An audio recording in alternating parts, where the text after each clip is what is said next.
Аз никога не искам от хората повече, отколкото те могат. Но те бъркат своето искам със своето мога.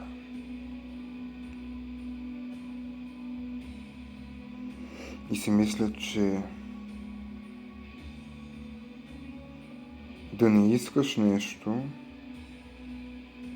е равнозначимо на това да не го можеш и обратно. Мислят си, че всичко, което искат, е възможно. Това е детското мислене.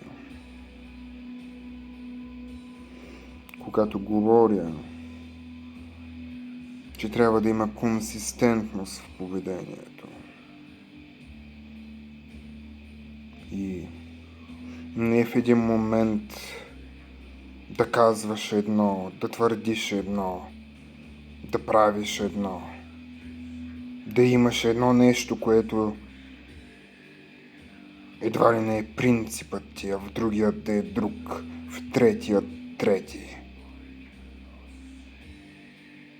А да имаш основа, фундамент, постоянство, консистентност.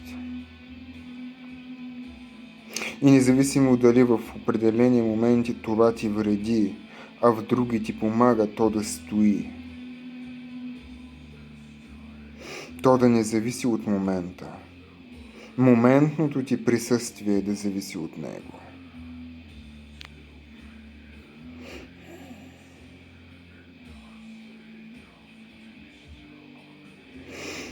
И който не умее това, който няма принципи, няма основа, моля да не спори с мен. Този човек е софист на агората. Той няма нещо, за което да се бори, освен победата в спора. Мен неговата малка и жалка победа в спора, или където и да е другаде, не ме интересува. За мен няма по-голяма загуба от това да победиш в какъвто и да е било план, ако си предал принципите си, ако нямаш устои, ако нямаш за какво да се бориш. Победата сама по себе си е нищо, тя е нула, зиро, нон, няма я. Тя е ефемерна. Тя е абстрактна конструкция. Ако зад нея няма съдържание, за какво ти е? Какво ще я правиш?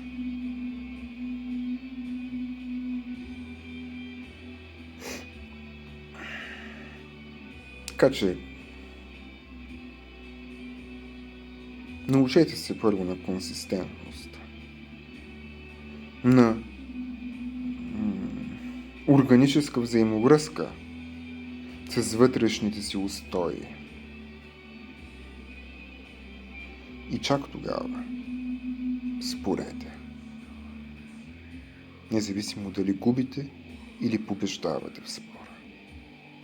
Но преди това не. Преди това са детски истории. Или джавкания на псета по улицата. Това правите.